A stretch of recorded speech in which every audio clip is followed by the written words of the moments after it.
when you look at click-through rates, you look at which platforms use them. So search engines, social platforms. The whole point of these platforms is to convince you that advertising with them is a good idea. Now, how do you keep doing that? Well, if you get click-throughs. So if you can show that, and if they can help you see that your ad is getting clicks, which means it's getting engagement, right? But these are two very separate things. Just because someone is clicking on your ad doesn't actually mean that they want to engage in your content. Now, I know that sounds counterintuitive because you're thinking, well, Shama, why would they click the ad? Well, they're clicking the ad because they're just curious. In fact, that's where the term clickbait comes from, which a headline or a picture or something that appeals to our human curiosity and nature makes us want to click and see what it's about. But in fact, click-through rates, CTRs, have a negative correlation with brand recall, with pretty much anything that actually matters for engagement, with intent to purchase. So what this means is the people who are actually clicking the ad are the least likely to buy. They are the least engaged audience. They might be the more curious audience. What it means is that your ad is doing a good job piquing people's interest, but rarely do very interested buyers click through on ads. Some of the research shows us that up to 85% of clicks online are actually bots or bot traffic or bot farms, which means a real human being isn't even clicking on the ad. More so, if you were really going to run a test and you just ran a black banner, no text, that might end up getting more clicks than your actual content or your ad.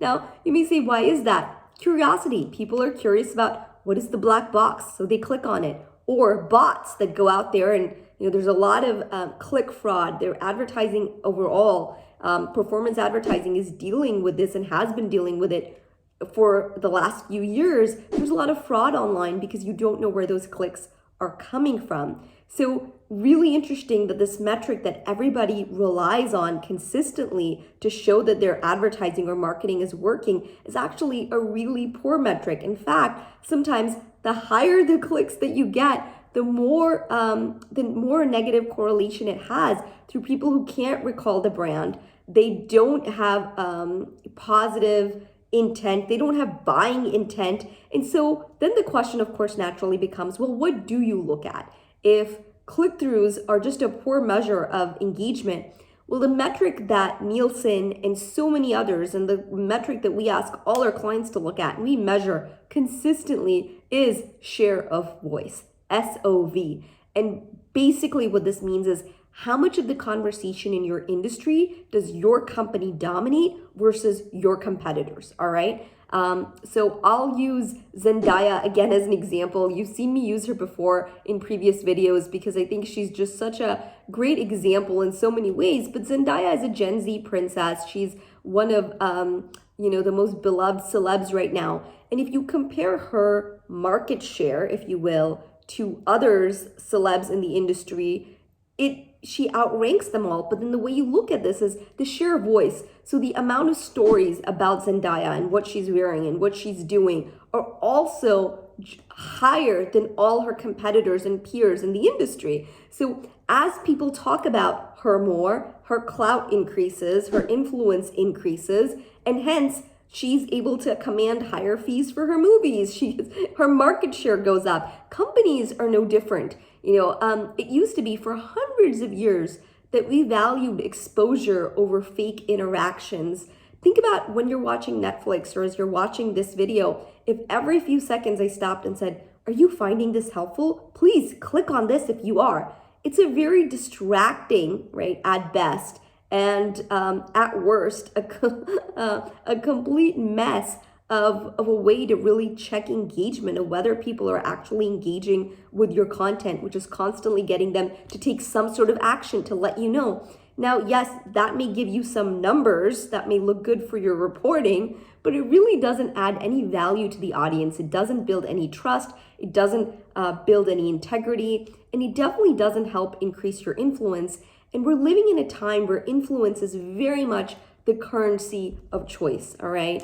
I mean, if you look at crypto, you look at NFTs, you look at all of this, The underlying principle here very much is influence. And influence is hard to measure. It's not measured in click-through rates.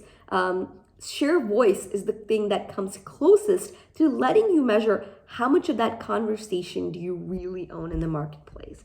Who's talking about you? What are they saying? What's the tone, right? What's sort of the brand sentiment, if you will, around that? And these things are way better metrics. You realize for hundreds of years, because marketing and advertising are not new professions, one of the oldest professions in the book. As some of the oldest professions in the book, marketers have always built brands around exposure. I mean, for the longest time, you didn't have the internet. You didn't have the ability to ask people their opinions. So did we think that it just wasn't working? Well, of course not. That's why you have brands with such amazing history, with track records. Part of that is the more exposed you are to a brand, the more you trust it, the more likely you are to do business with it. Now, this applies across the board. The internet didn't change any of this. Just because we can measure things, there's this obsession now with analytics, and we're really trading the meaningful for the measurable. And I'm urging you not to do that. So I want you to think about engagement more broadly.